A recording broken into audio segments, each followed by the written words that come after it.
Welcome to The Explainer. Today we're diving into something that might be on your dinner plate a lot sooner than you think.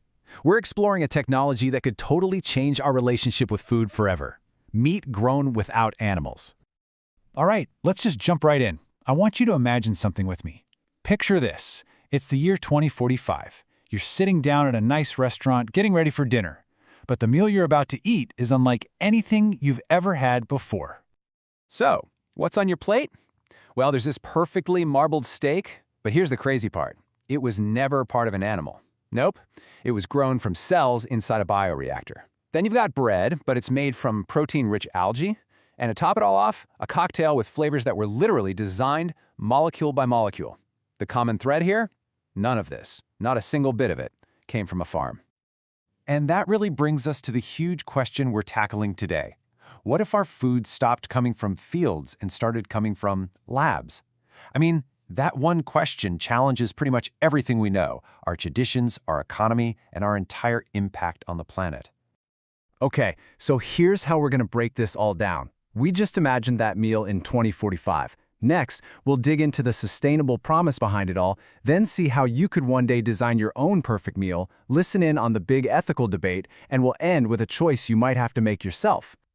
First things first, let's get into the biggest and maybe the most powerful argument for this technology, how it could seriously help us fight climate change.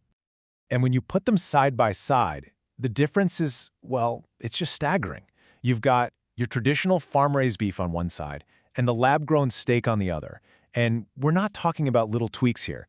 The drop in carbon emissions, water use, and land use, it's a total game changer.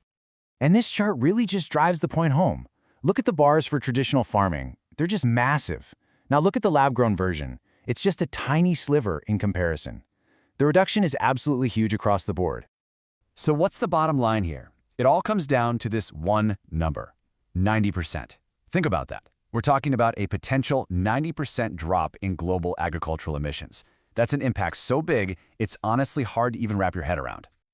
Okay, but it gets even wilder, because this future isn't just about saving the planet, it's about making food completely, totally personal. So, come on in. Welcome to the virtual flavor lab.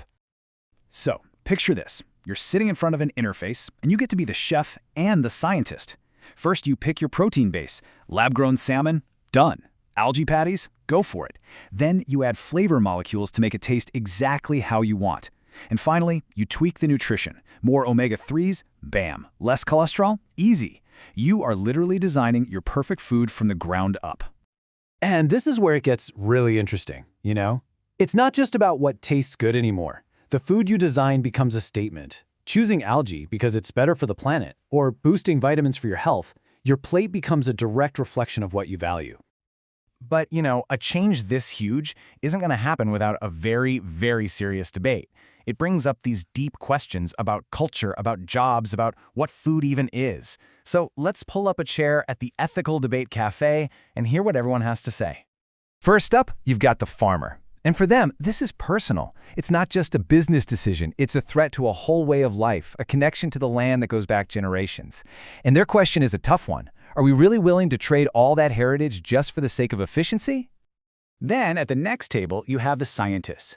And they're looking at the hard numbers. 10 billion people on a planet that's not getting any bigger. From their perspective, this isn't some cool new choice. It's an absolute necessity. It's about our long-term survival. And finally, we hear from the chef. And their concern is about the soul of food. Because food isn't just fuel, right? It's culture, it's history, it's community. And they ask, can a steak grown in a sterile lab ever carry the same meaning as one with a story? And that's a really powerful question. So, okay, we've seen the incredible promise. We've designed our own food. We've listened to all sides of this deep, complicated debate. And it all leads us here, to this one final moment. A simple choice on the surface, but really complex underneath. Two plates are set down right in front of you, and they look exactly the same. I mean, perfectly cooked, juicy, beautifully marbled. But their stories couldn't be more different. One is a product of incredible science, grown without harm. The other is a product of history and tradition. So I'm going to leave you with that final thought. Which plate do you reach for? And more importantly, why? Because the answer you give, it says a lot more than just what you like to eat. It reveals your ethics, your priorities, and your vision for the future of our planet. The choice is yours.